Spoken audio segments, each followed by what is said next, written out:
There comes a time when all wild babies feel the need to step away from the confines of the nursery, to stretch their legs and overcome the restrictions of their environment.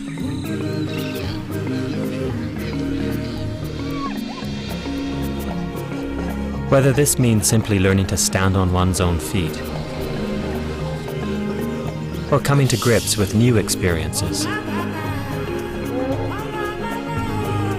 From the moment wild babies learn to walk, they are all raring to go.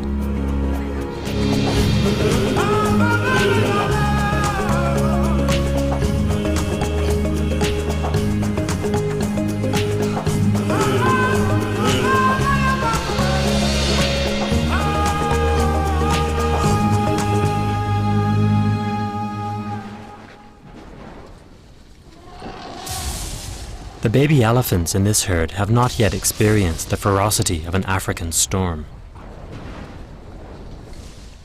It has been a long, dry winter, so the arrival of the wet season is frightening